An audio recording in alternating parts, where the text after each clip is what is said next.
Imagine waking up one day and every mirror in your home returns not just your face, but a crowd behind the glass. Figures with your cheekbones and your laugh, but wearing expressions you swear you've never worn. One smirks with disdain, another trembles with jealousy, another sharpens a blade of moral certainty. You blink and they blink back. You raise a hand and they raise a tribunal. The house is quiet, yet the air hums like a stadium before a game you don't remember buying tickets to. You step outside. The street feels rehearsed, as if the world woke before you and practiced its lines. On the bus, the passenger's outrage matches your silent judgment. Across from you, a woman's brittle cheerfulness echoes the smile you perform on difficult days.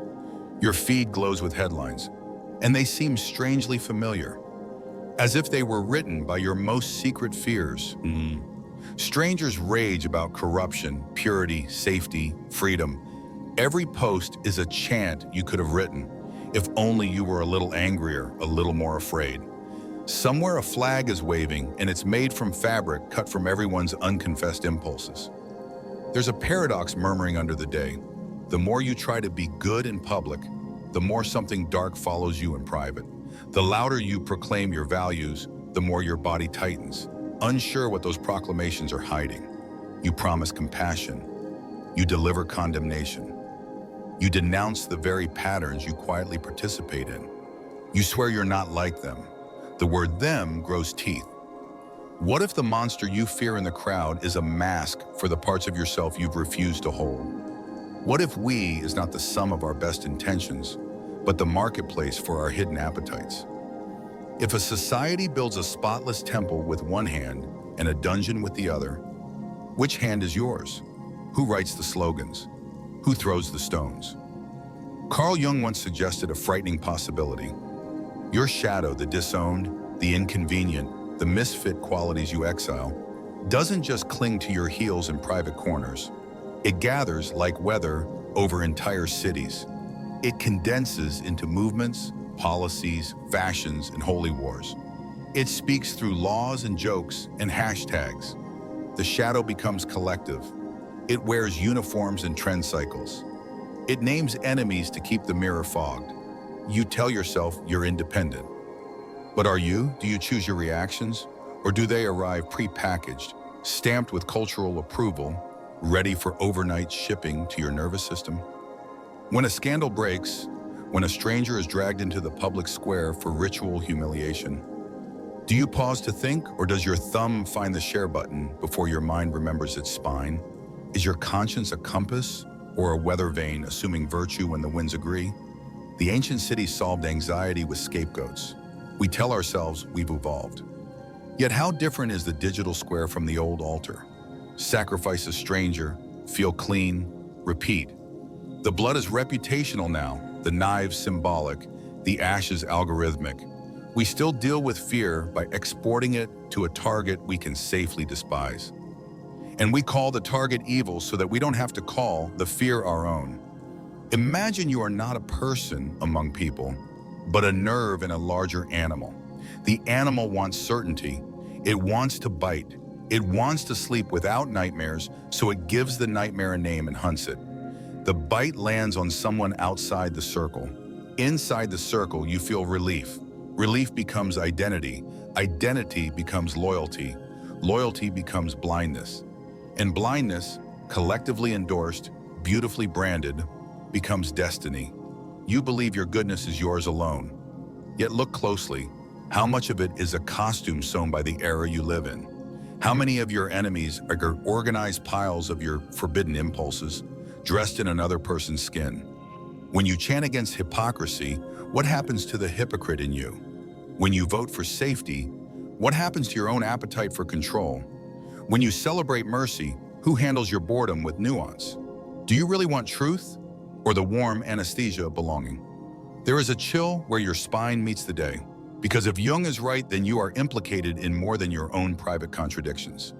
You stand in a room walled with mirrors that never belong to you, facing versions of yourself curated by the tribe, the timeline, the market. You wake into a chorus of "I would never," and "how could they?" And beneath it, something older growls. The growl is not just yours, It is ours, that ours can elect leaders, topple them, sanctify causes, crush dissent, gift you a sense of purity while asking you to disown the hands that did the work. So the question is not merely who you are, but what you are when you are together. What does your goodness become when it multiplies through millions? What is your anger when it finds a choir? Can a culture proclaim light while feeding on darkness?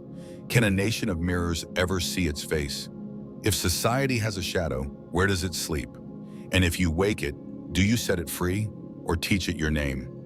You stare at the crowd in the glass, and one figure, half smile, half grimace, leans forward as if to whisper a warning you don't want to hear. The room holds its breath. The city does too. And the question that presses against your ribs is not whether the shadow exists, but how it came to own so much of you without your consent. We have to go underground. We have to find the architecture of this thing, the masks we call me, the bargains we make with belonging, the dreamlike logic of a species that hides what it cannot bear to admit. We have to ask, with Jung and beyond him, how did the collective shadow take shape, and why does it move us like a tide we claim not to feel? Downstairs, where the light loses its nerve, you find the workshop where your public face was carved. The shelves are lined with masks: good listener, responsible citizen, loyal friend, outraged ally, pragmatic professional. Each mask fits, each mask protects, each mask whisks.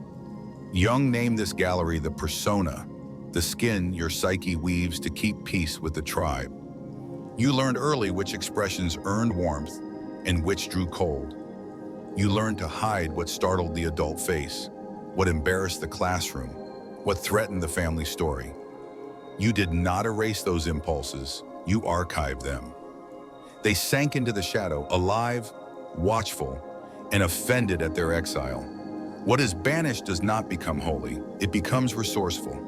The beginning is not sinister, it is tender. A child tries to belong. You were that child. When anger flared, you met a glare. You learned to smile. When curiosity wandered into forbidden rooms, you learned to cough and look away.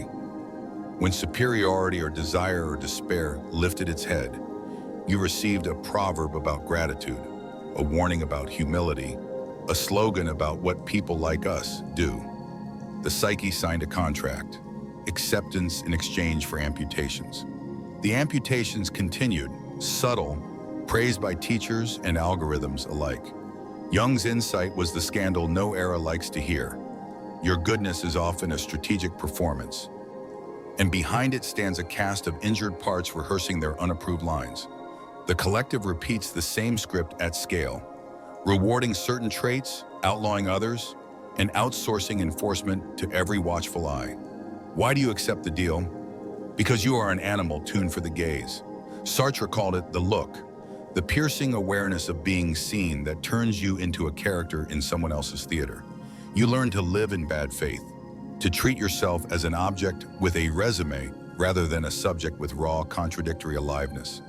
Nietzsche watched this costume drama and heard a deeper music, ressentiment, the alchemy by which weakness moralizes itself into superiority, by which denied desire condemns the one who dares to own it. A culture can baptize its timidity as compassion, its envy as justice, its will to power as virtue. Schopenhauer stripped away the laces. Beneath the moral wardrobe throbs the will, a blind striving for survival, comfort, status. We rationalize after the verdict. We compose reasons for decisions our nervous system has already delivered. The machinery is older than language. Your amygdala scans for threat before your sentences assemble. Your salience network tags what matters based on prior pain. Your body keeps the score, and your story keeps up. Evolution found it efficient to make you a herd creature, mirroring others to learn, conforming to avoid exile, flinching at difference because difference might mean danger. The shadow grows in the spaces where the herd's code contradicts your interior weather. You want to question, but the cost seems steep. You want to confess, but the tribunal is busy. So you do what everyone does. You project. You export what you can't house to a person or a group that can be safely blamed. Projection is elegant because it feels like moral clarity. You are angry, but the anger is out there, born by the awful other. You crave control, but control is the tyrant's trait, and you would never. You fear your capacity for cruelty, so you become exquisitely attuned to cruelty in the news. Cognitive biases smooth the process. Confirmation bias filters evidence to flatter your fear. The fundamental attribution error turns their mistakes into essence and your mistakes into circumstances. The outgroup homogeneity illusion convinces you that they are all the same, while your side is full of nuance. System 1, fast and emotional, gives you a verdict clothed as intuition. System 2, slow and justificatory, writes the press release. Jung warned that repressed content does not stay domestic. It seeks mythic expression. When a private shadow resonates with a public mood, archetypes wake. The shadow archetype carries a numinous charge: ecstatic certainty, contagious disgust, irresistible hunger for purity. Individuals become possessed by moods larger than themselves. They inflate, carried by a sense of destiny, of finally naming the enemy. Projection becomes policy. Rituals form: hashtags, slogans, chants, clothing, each a talisman against the terror of looking inward. The collective unconscious supplies images: the traitor, the witch, the parasite, the wolf at the door. These are not accurate maps of reality. They are pressure valves for what a culture cannot admit. Aldous Huxley saw another route. If a society wants to keep its shadow undisturbed, it need not only punish confession, it can anesthetize the impulse to confess. Give people soma, if not a pill, then a drip of distractions, the sweet narcotic of scroll and spectacle. Flood the nervous system with dopamine drizzles, sell comfort as the highest good, and the subterranean work of integration becomes a luxury hobby. Meanwhile, Viktor Frankl reminds you of the vacuum this anesthesia hides. When meaning thins, you do not become neutral, you become susceptible. The will to meaning, starved of depth, latches onto substitutes. Identity as creed, outrage as purpose, belonging as absolution. A flag can stand in for a soul. A cause can stand in for courage. A shared enemy can stand in for shared meaning. Psychology has measured what sages intuited. Put people in a room with confident wrong answers, and Ash showed that many will go along. Dress them in roles with uniforms and truncheons, and Zimbardo found that cruelty can blossom like mold in a damp basement. Milgram pressed a button labeled shock and heard obedience hum. Tajfel divided people by coin toss and watched in-group favoritism ignite. Add the attention economy's incentives, and you get a coordinated theater of persona and projection, virtue posting to manage reputation, moral licensing to excuse private lapses, availability cascades that turn rumor into dogma. The shadow thrives here because it has perfect cover. It can act while claiming to defend the good. But what exactly is the good? Nietzsche smirks because your answer often masks your wants. Schopenhauer sighs because beneath your answer churns the will, hungry and tired. Sartre shrugs because you can't live without the look, yet the look enslaves. Frankl leans forward. The question is not what the world owes you, but what meaning you choose despite it. Jung waits by the cellar door. The good begins where you take back your projections and befriend your exiles. And yet you hesitate, because to integrate the shadow is to risk status, comfort, and certainty. It is to admit you are the monster and the saint, the coward and the witness, the prison guard and the poet. Who wants that burden? Who wants that freedom? A culture, like a person, avoids it by tightening the mask and multiplying mirrors that reflect only the approved face. Denied aggression returns as sanctified cruelty. Denied tenderness returns as sentimental kitsch. Denied complexity returns as slogans that fit on merchandise. The collective shadow is the sum of what a people cannot say about themselves. It is efficient, adaptive, and empty of mercy. It will protect you from the shame of being whole by offering you the pride of being pure. It will purchase your loyalty with the coin of a common enemy, and it will call itself justice while it eats. If these are the roots, the persona's bargain, the tribe's gaze, the will's hunger, the anesthetic of comfort, the counterfeit meanings, then the soil is fertile for consequences you may already feel. What happens when a crisis sharpens hunger? When do algorithms amplify the archetype? When a symbol catches fire and people move as if choreographed by something ancient and unowned? What does a nation do when its shadow learns to campaign, legislate, and entertain? Do you want to see what the shadow does when it's given a stage big enough for all of us? You wanted to see what the shadow does when it's given a stage big enough for all of us. You don't have to imagine a revolution, you only have to watch a day unfold. It arrives not with tanks, but with calibrations, a word you don't say at lunch, a truth you reshape before it leaves your mouth, a headline you click because it confirms the ache you prefer. The consequences are incremental and enormous, as quiet as a whisper and as loud as a stadium. Start small. You open your messages and draft a sentence to a friend, then delete it and write a safer version. Your thumb hesitates. Will this be misunderstood, screenshot, judged out of context?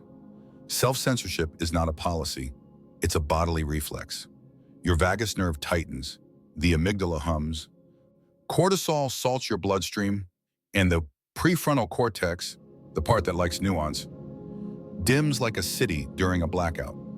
The nervous system, trained by months of outrage and approval cycles, anticipates punishment. You call it being considerate. The body calls it fear. How many words do you leave unsaid? How many thoughts never risk daylight because the tribe's weather forecast predicts storms? Now widen the frame. Your workplace holds a meeting about values. The slogans are true enough, but watch what follows. A performative consensus that launders anxiety into policy. Groupthink hides inside kindness.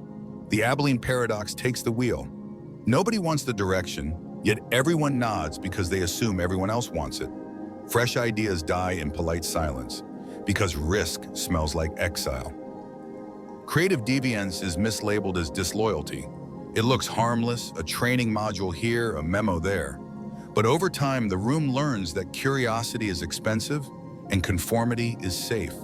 The shadow exacts a tax on innovation. The bill arrives stamped with a smile. Look at your feed. The algorithm is a metal shepherd organizing a flock of nervous systems. It predicts your indignations better than you predict your lunch. Threat and novelty are its favorite spices. The amygdala is its grateful diner. Availability cascades bend your sense of reality. If you see a story repeated, you think it's frequent. If you see a fear retweeted, you think it's near. Base rates fade, emotional salience reigns. Naive realism persuades you that your view is simply how things are, while anyone who dissents is either stupid or wicked. Group polarization tugs your opinions toward the edges, where certainty is sold wholesale and doubt is taxed like contraband. The public square begins to resemble a liturgy. Purity rituals proliferate. Phrase this, denounce that, demonstrate allegiance or be suspect. The collective shadow loves purity because purity justifies expulsion. No sin can be forgiven that cannot first be named in someone else. So reputations become collateral. A stray sentence from 10 years ago becomes a trial, and the trial has no judge, only a chorus. Is justice being served, or is your own unowned capacity for cruelty getting a free meal on someone else's name? The body knows. After the storm, your nervous system carries a hangover you cannot metabolize with explanations. Homes and families are not immune. Dinner breaks into thesis defense. Elders learn to speak in code. The young learn to bite their tongues.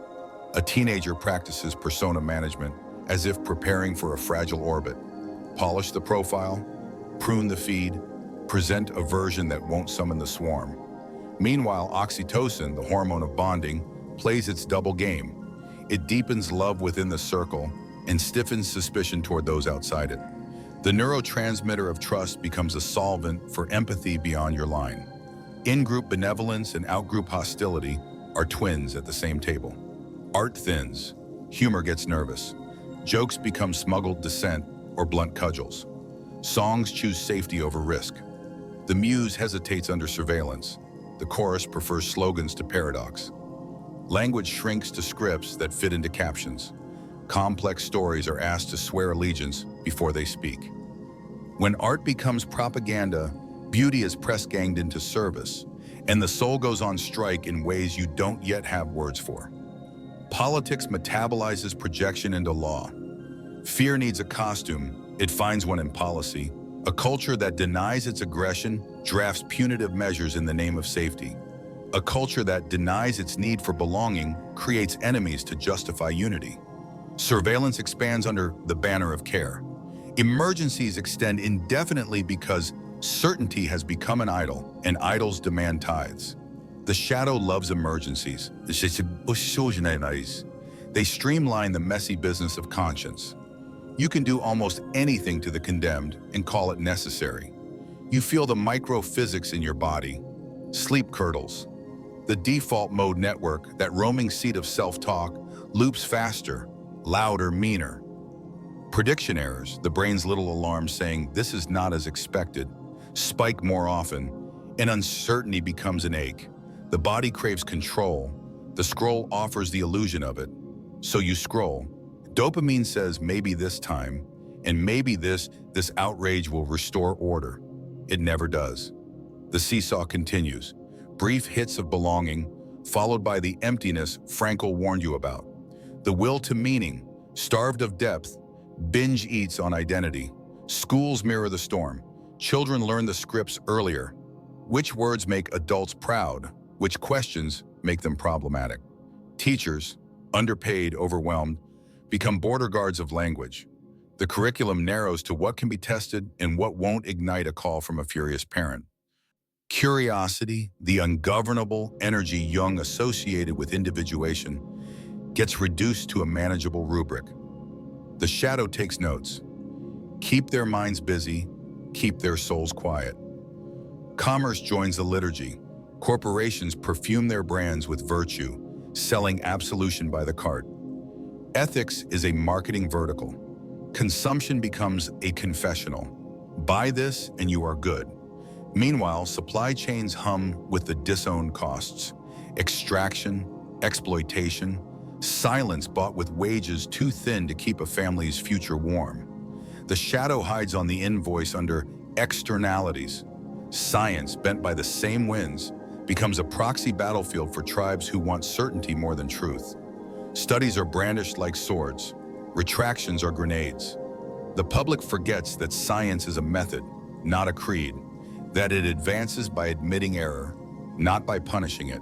When the shadow manages your epistemology, doubt becomes treason, and complexity becomes the enemy. Nuance starves, dogma feasts, relationships mutate, romance becomes negotiation between defensive PR teams. Friends test one another for doctrinal purity rather than tending to shared humanity. The repair work of apology and forgiveness, the difficult integration Jung would call shadow work writ small, feels too risky. Why admit fault when the economy of blame offers better interest rates? So intimacy recedes. Loneliness spreads like weather, though you swim in constant contact. Your phone glows like a hearth, your heart cools. History offers the final warning. When collective shadows go unintegrated long enough, they erupt. Witch trials were not anomalies. They were pressure valves. Internments, purges, genocides. These were not only the work of monsters in uniforms, they were the work of frightened neighbors and exhausted clerks, of men and women convinced by a culture that their private terrors could be cured by public cruelty. Most eras believed themselves too enlightened for barbarism, right until the moment they weren't. Is that apocalyptic? Perhaps, but the immediate consequences are messier and more mundane. A thawed tenderness refreezing in your chest. A child learning to fear curiosity. A leader mistaking charisma for conscience. A city forgetting how to argue without killing the reason to argue. The shadow doesn't require catastrophe. It is satisfied with corrosion. A little less courage here, a little less mercy there. Over years, you inherit a country where everyone is playing a role and no one remembers who taught the script.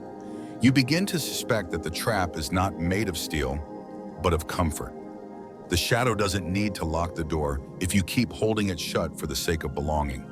And belonging under the shadow's spell offers you victory without introspection, clarity without complexity, righteousness without love.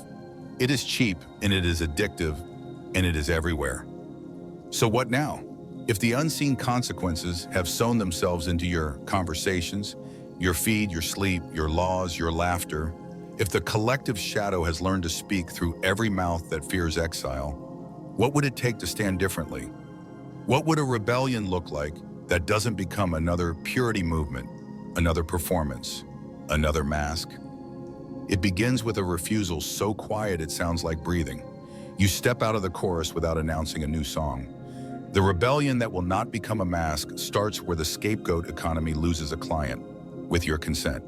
You stop renting your conscience to the crowd. You return your name to your mouth. Not a manifesto, a posture. Not I am better than them, but I will not outsource what is mine to own. You choose wholeness over performance, even if wholeness earns you fewer applauses and more long silences.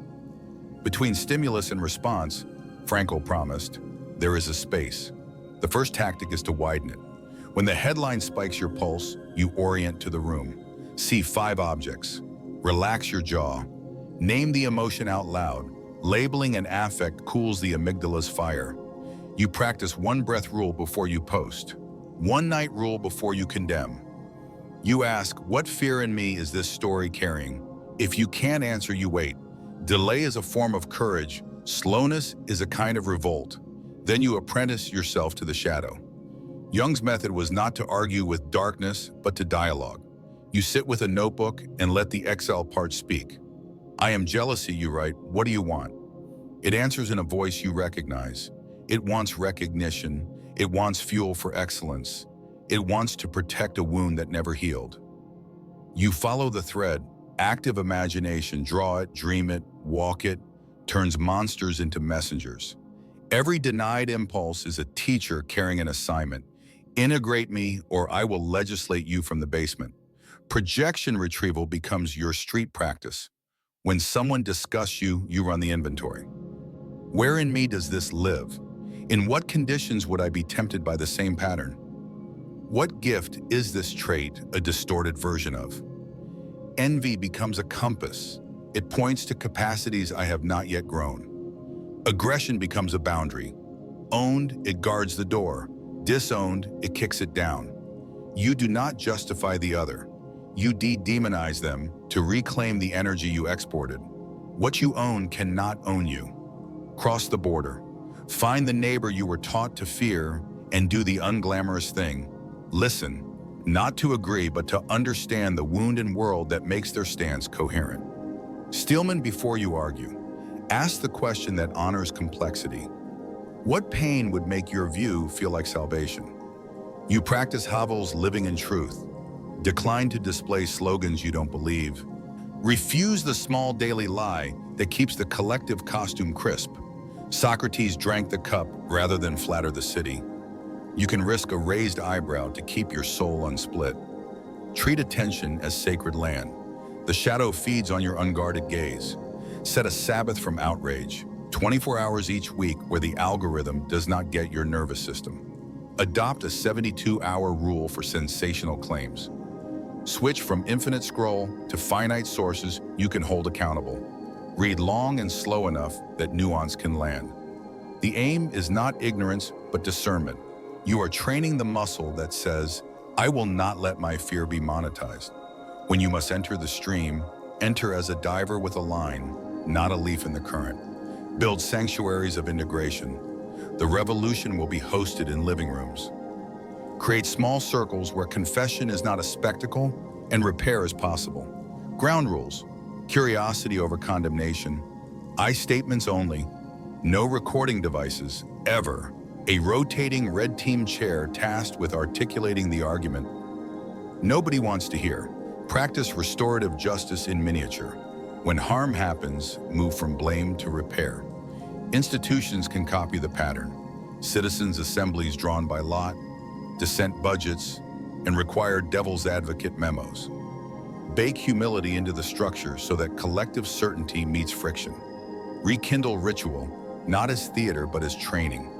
Light 2 candles, one for the persona, one for the shadow, and vow to treat both as family. Fast from the performance of virtue for 1 week. No public moralizing, only private action. Take cold water and long walks. Make the body your ally. Sweat is honesty. Stillness is medicine. Sing with others until the embarrassment melts. Pray if the word fits, or write a letter to the part of you that wants revenge, and answer it with patience. Lament aloud what the culture tells you to package as content. Grief that is owned cannot be marketed. Create vows that fit in your pocket. 3, perhaps. No scapegoats. Name the fear. Stay in the relationship. Micro-renunciations give you leverage over the current. Be the first to apologize without adding a hedge. Keep one friend across the divide and protect that friendship like a candle in the wind. Commit to a no screenshot ethic. If it was said in trust, it stays in trust. Write 3 unpublishable pages every morning, where the shadow can spill without the tribe's gaze. Make a private inventory of the hypocrisies you have practiced. Bring one into the light each week and make amends. Study the ones who broke spells without becoming spellcasters. Frankl found meaning in the camps not by decorating horror, but by choosing his stance toward it. He refused to let the oppressor dictate the last freedom. Mandela walked out of prison without making prison his ministry. He invited former enemies to tea, not to forget, but to refuse the script of revenge. The White Rose handed leaflets in a storm of fear. They were killed, but the act broke the illusion of unanimous consent. Courage is contagious, but so is clarity. Your small refusals coach the nervous system of your circle. And remember, you are not trying to destroy the shadow. You are auditioning to be its steward. The goal is not purity, it is integration. Not victory, honesty. You will fail, often. That is part of the training. Each failure is an ember you can use to warm the next attempt. You are designing a life where the collective cannot easily colonize your conscience, where belonging is earned by truth, not bought by silence, where your anger becomes building energy, not a fuel for burning strangers you have appointed to carry your own denied heat. This is how rebellion remains human. Slow where the crowd is fast, curious where the crowd is certain, patient where the crowd is hungry for blood. The work is embarrassingly local. Your breath, your home, your agreements, your feed, your rituals. It is also at scale civilization works. If enough nerves learn to steady, the larger animal changes how it moves. Do you want to go further? To the last chamber, where the ultimate realization lives, the one that rearranges the whole labyrinth?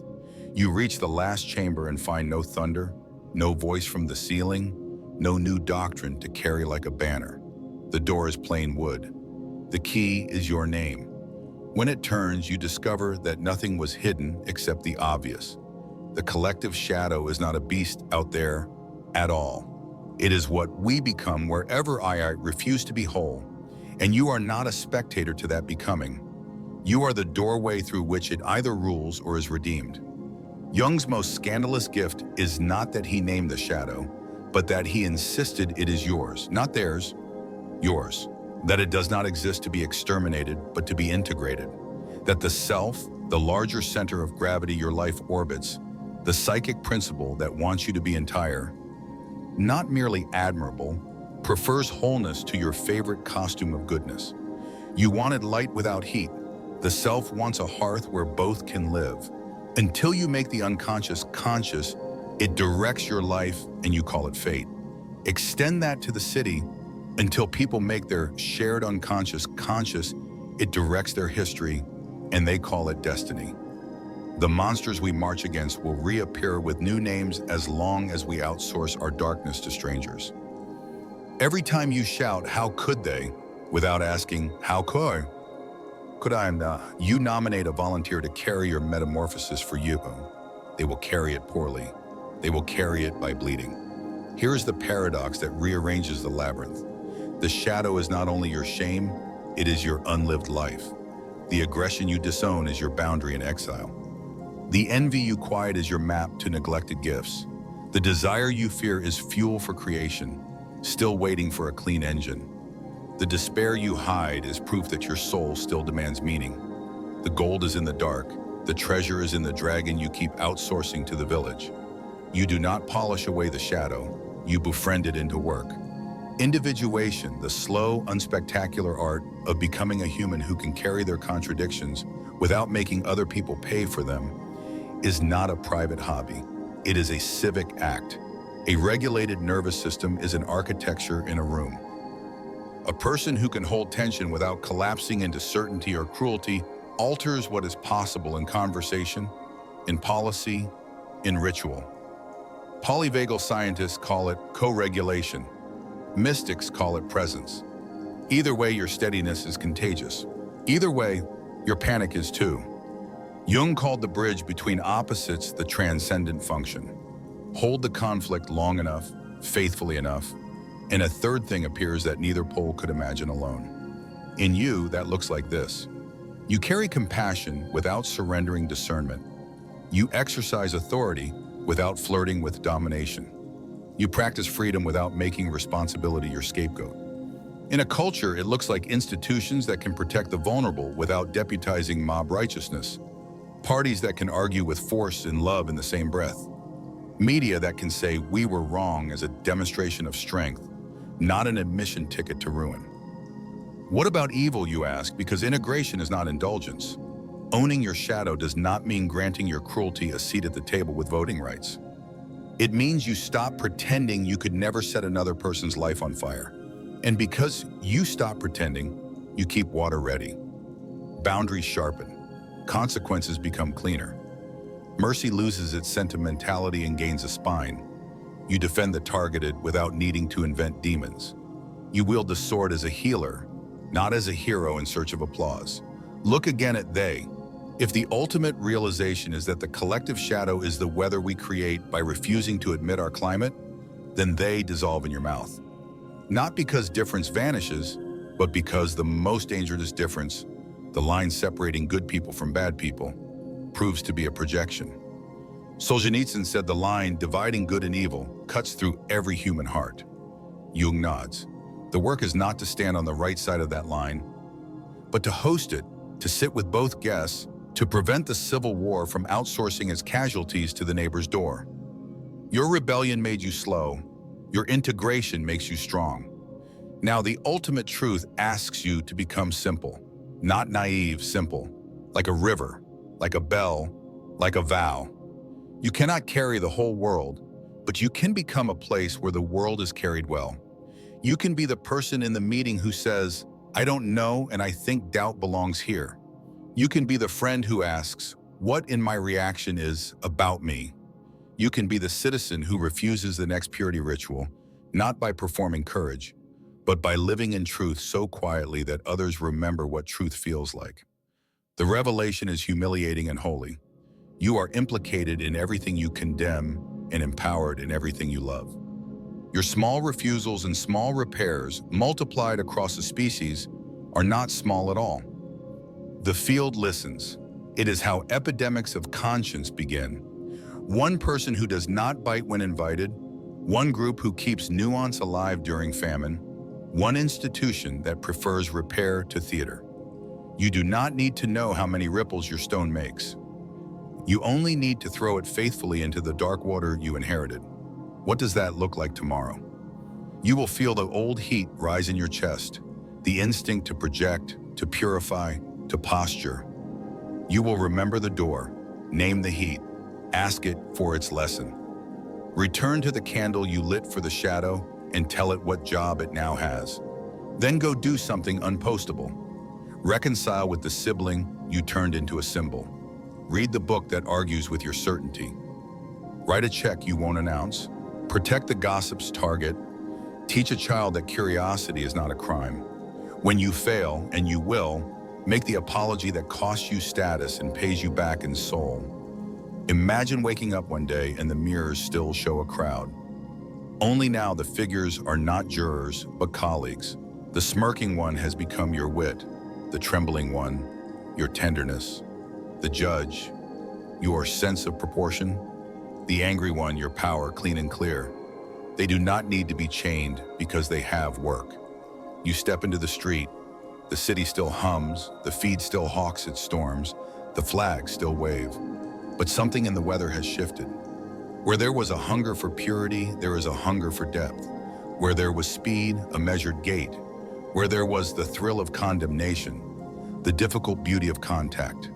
Look at the stranger across the divide. Don't make them your project. Make them your neighbor. Practice the ancient, endangered craft of staying. A culture becomes adult when enough of its people become able to hold their shadow without recruiting enemies to carry it for them. That is the ultimate truth Jung handed you like a mirror you wanted to avoid. Civilization is not rebuilt by the righteous. It is rebuilt by the integrated. The fate you feared is not fixed. The animal we inhabit can learn a new way to move.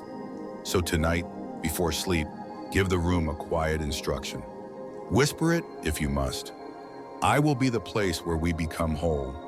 Then keep the vow at breakfast. Keep it when the headline asks for your outrage, when the meeting asks for your performance, when your fear asks for a scapegoat. Keep it until the mirrors begin to show fewer crowds and more faces you can love without lying. And when someone asks what changed, tell them the least impressive truth: nothing changed. Only the owner of the shadow came home.